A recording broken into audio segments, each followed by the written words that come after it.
Halo, assalamualaikum warahmatullahi wabarakatuh. Perkenalkan, nama saya Indri Rana Putri, NIM 1830 10 11 32. Di sini saya dari kelompok 1. Saya akan membuat video tentang isi kandungan Al-Quran pada poin akhlak. Selamat menyaksikan. Assalamualaikum warahmatullahi wabarakatuh. Ananda semua, selamat pagi. Apa kabar Ananda hari ini? Sehat semua kan? Alhamdulillah. Semoga kita selalu diberi kesehatan dan selalu berada dalam lindungan Allah Subhanahu wa ta'ala. Amin, amin ya rabbal alamin. Sebelum kita memulai pembelajaran kita, sebaiknya kita buka dengan membacakan basmalah. Bismillahirrahmanirrahim. Dan silahkan ketua kelas pimpin doa. Bismillahirrahmanirrahim.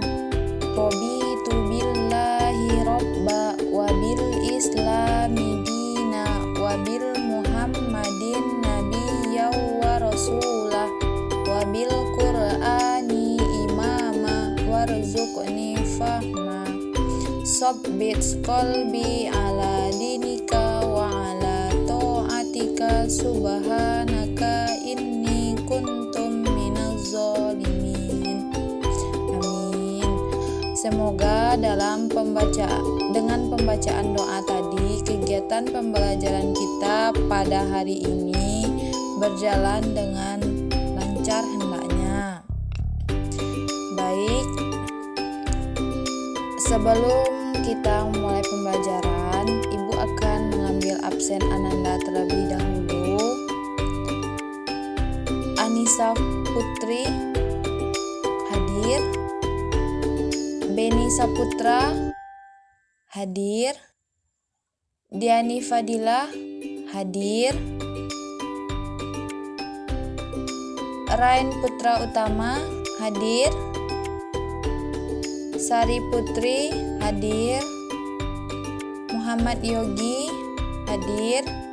Alhamdulillah, anak-anak ibu hadir semua pada hari ini ya. Pertahankan kehadiran Ananda ya. Baik, sebelum kita masuk ke materi kita, silahkan anak-anak semua persiapkan alat-alat pembelajaran yang dibutuhkan, seperti buku tulis Ananda, buku catatan, dan alat-alat tulis serta buku paket Ananda.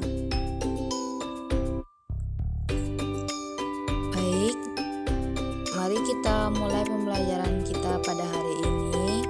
Nah, sebelumnya Ibu mau tanya dulu, adakah yang tahu materi kita pada hari ini? Ya, pintar sekali Beni. Upload untuk Beni, yang mana sesuai dengan yang dikatakan Beni tadi, materi kita pada hari ini yaitu tentang isi kandungan Al-Quran pada poin akhlak. Nah, sebelum kita masuk pada isi kandungan Al-Quran tentang akhlak ini, kita sebelumnya Ibu mau mereview dulu materi kita minggu lalu. Ada yang masih ingat dengan materi minggu lalu? Ya, silahkan Sari. Nah, benar sekali, yaitu isi kandungan Al-Quran tentang ibadah dan muamalah. Ananda semua silahkan ulang lagi pembelajarannya di rumah, jangan hanya dibawa tidur. Oke, kita masuk kepada pembelajaran kita pada hari ini, yaitu isi kandungan Al-Quran tentang akhlak. Sebelum itu, kita lihat dulu video berikut ini.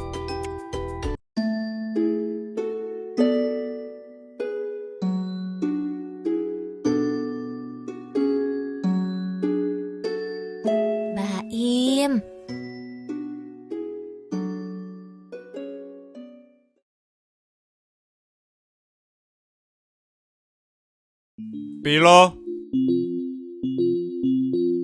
Wah, Pilo, Dedi, lihat dong, Ale, pasti nilai kamu bagus. Pia, Ya, seperti biasanya, Im. Wah, Dedi, aku gimana nih ya? Manda, Kan ulangan yang Cinta, kali ini aku jawab Soleh, sebisanya aku. Pasti Farisa, jelek nih. Malu Angga. deh aku. Kamu sih bukannya belajar. Ready? Kalau kamu gimana? Alhamdulillah Im, hampir sempurna. Berapa? Berapa? 9,5. Wah, bagus banget.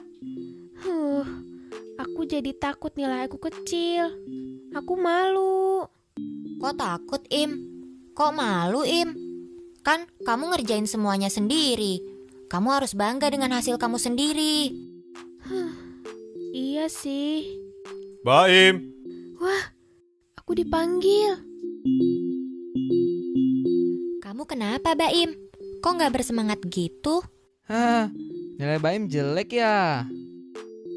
Ale, kamu gak boleh begitu. Iya maaf.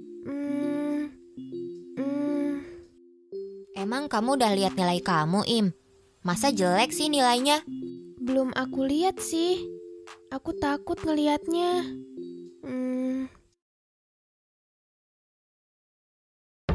Hah? Aku dapat 8. Serius ini punya aku? Wah hebat. Tuh kan Baim, kamu tuh bisa sama pelajaran ini. Kamunya aja yang gak percaya diri buat ngerjain sendiri. Kan belajar itu udah dari awal, bukannya semalam aja. Makanya kamu bisa, Im. Wah, aku senang. Nilai aku nggak jelek. Terima kasih ya teman-teman. Nah, Ananda semua sudah lihat kan videonya? Sudah saksikan? Nah, dari video itu kita dapat belajar banyak hal. Seperti kejujuran dalam mengerjakan ujian, itu sangat perlu. Jadi, Ananda jangan mengerjakan ujian itu menggunakan bantuan dari kawan-kawan yang lain. Kejujuran itu perlu. Nah, buktinya di video tersebut Baim yang biasanya tidak percaya diri untuk menjawab pertanyaan-pertanyaan dalam ujian disemangati dan diingatkan oleh teman-teman yang lain untuk menjawabnya dengan jujur dan dijawab sendiri. Buktinya bisa meraih nilai yang bagus.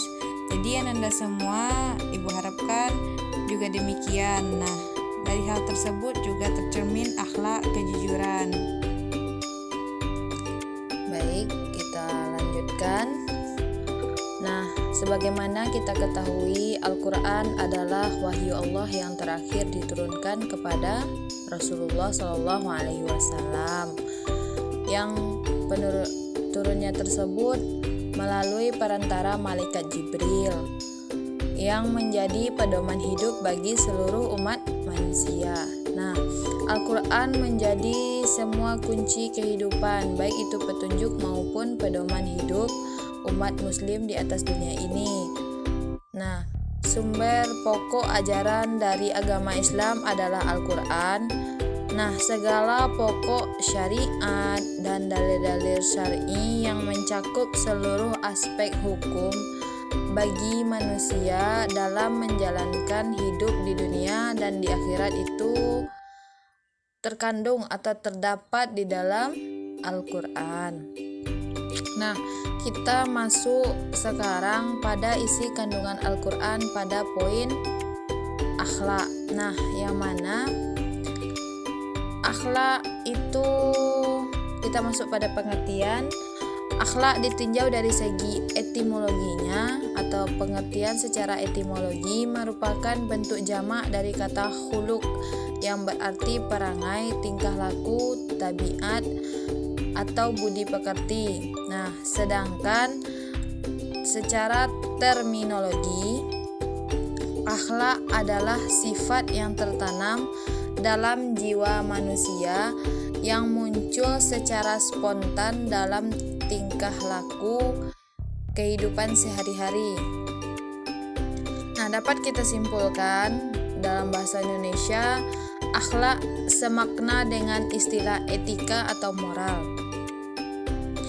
Akhlak merupakan satu fundamen penting dalam ajaran Islam, sehingga Rasulullah menegaskan dalam sebuah hadis bahwa tujuan diutusnya Rasulullah Shallallahu Alaihi Wasallam adalah untuk memperbaiki dan menyempurnakan akhlak mulia.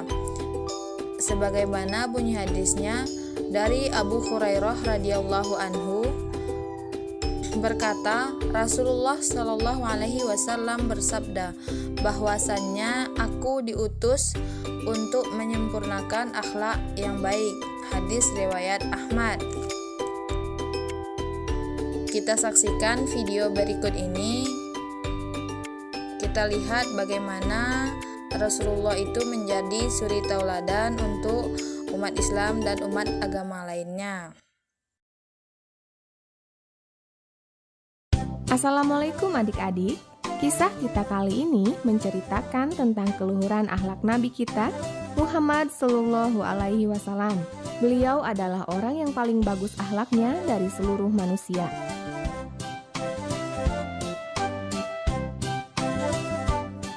Keluhuran akhlak Rasulullah Sallallahu Alaihi Wasallam. Dikisahkan pada suatu hari, Nabi Muhammad Sallallahu Alaihi Wasallam sedang duduk di masjid sambil menunggu waktu sholat tiba. Tak lama kemudian, para sahabat datang ke masjid untuk ikut melaksanakan sholat berjamaah. Rasulullah bertanya kepada mereka, "Dari mana kalian ini?"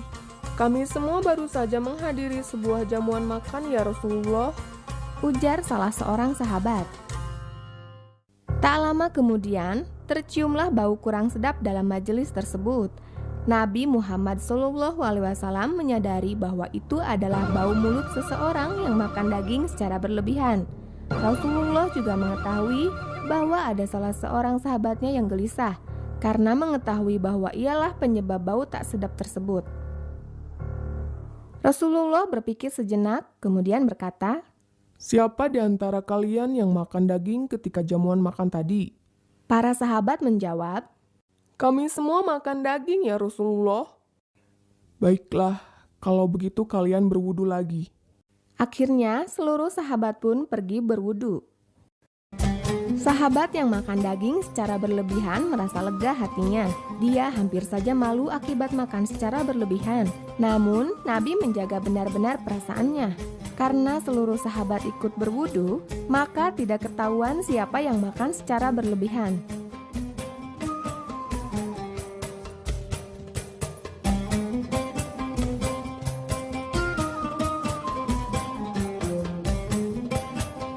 Demikianlah adik-adik sekalian, betapa cerdik dan agungnya akhlak Nabi Muhammad Sallallahu Alaihi Wasallam. Beliau ingin menegur sahabat yang makan daging secara berlebihan, namun beliau juga tidak ingin mempermalukan sahabatnya di depan majelis umum. Nabi tahu bahwa seluruh sahabatnya makan daging di jamuan tadi, namun ada seseorang yang makan secara berlebihan, sehingga menyebabkan bau mulut.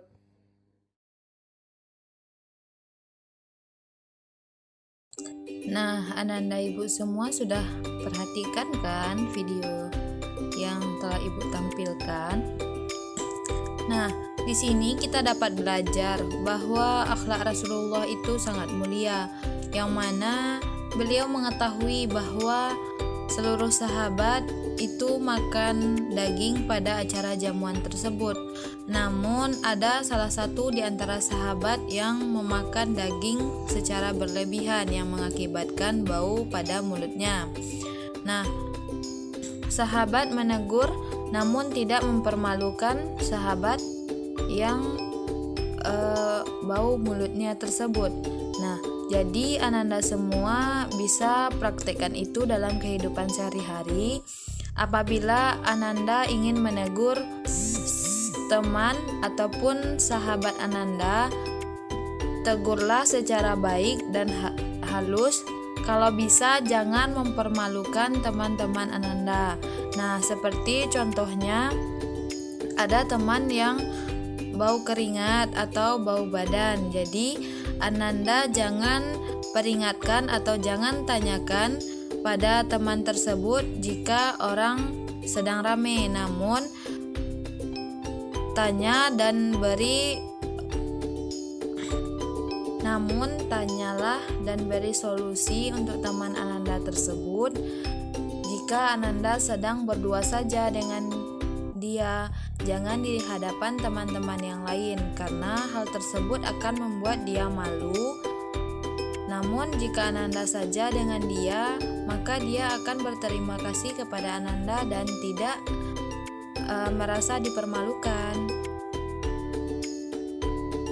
Nah, sebagaimana telah kita saksikan video tadi, di mana di situ terlihat Nabi Muhammad SAW adalah model dan suri tauladan bagi umat dalam bertingkah laku di kehidupannya sehari-hari dengan menggunakan akhlak yang mulia ataupun akhlakul karimah. Al-Quran merupakan sumber ajaran tentang akhlak yang mulia, dan Rasulullah SAW merupakan manusia yang dapat menerapkan ajaran akhlak dari Al-Quran dan menjadikannya sebagai kepribadiannya, sehingga wajar saja ketika Aisyah radhiyallahu anhu ditanya oleh salah seorang sahabat tentang akhlak Rasulullah, Aisyah pun menjawab, "Kana khuluqul Quran." Akhlak beliau adalah Al-Quran.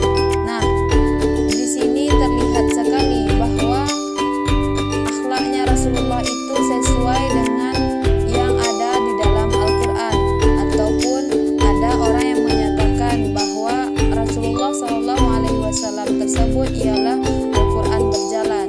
Nah, ada ayat-ayat Al-Quran yang mendukung tentang pernyataan tersebut, yang mana diantaranya yaitu Quran surah Al-Qalam ayat 4 yang berbunyi, Bismillahirrahmanirrahim, wa innaka la'ala khuluqin azim,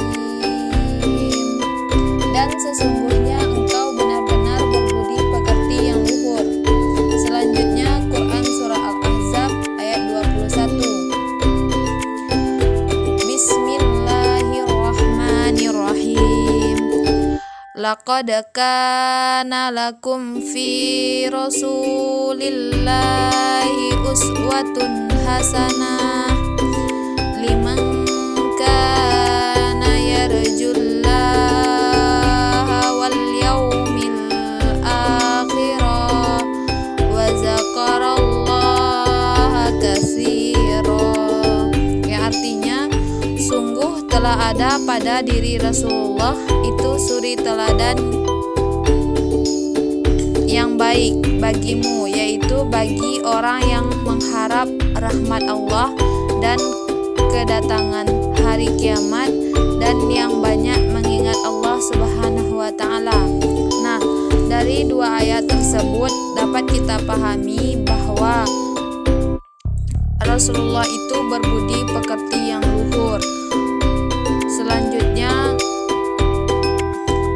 kita dapat mencontoh Rasulullah, yang mana Rasulullah tersebut ialah suri tauladan yang baik, yaitu suri tauladan yang dapat kita contoh bagi orang-orang yang mengharapkan rahmat Allah dan menanti kedatangan hari kiamat, dan orang-orang yang mengingat Allah Subhanahu wa Ta'ala.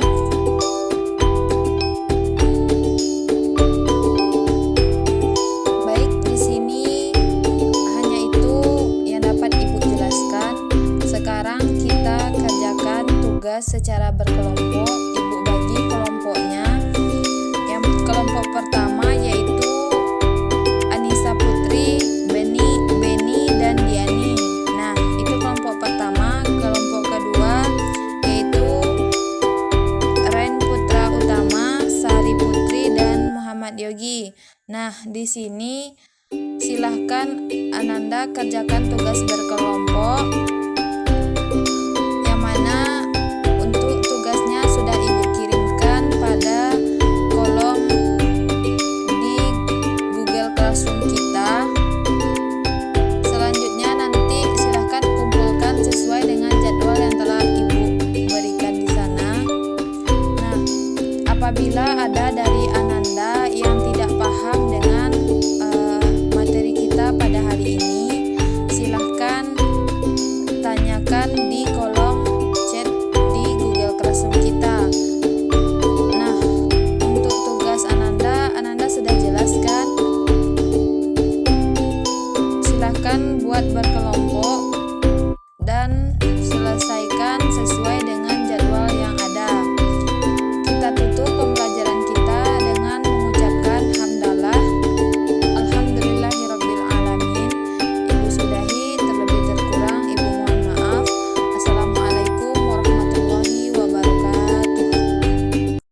Alhamdulillahirrabbilalamin.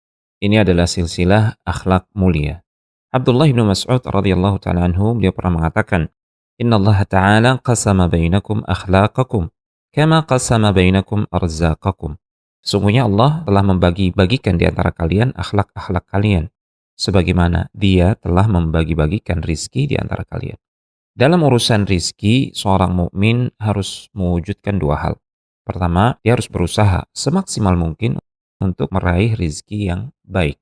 Kedua, dia harus kembali bersandar, bertawakal, dan berharap hanya kepada Allah saja, agar dia dimudahkan untuk meraih rizki yang baik. Maka demikian pula dalam urusan meraih akhlak yang mulia. Seorang mukmin harus mewujudkan dua hal tersebut. Yang pertama, dia harus berupaya, berjuang, melatih diri, mewujudkan akhlak yang mulia pada dirinya. Dan yang kedua, dia harus kembali bersandar, bertawakal, dan berharap hanya kepada Allah Subhanahu wa Ta'ala untuk dimudahkan meraih akhlak yang mulia.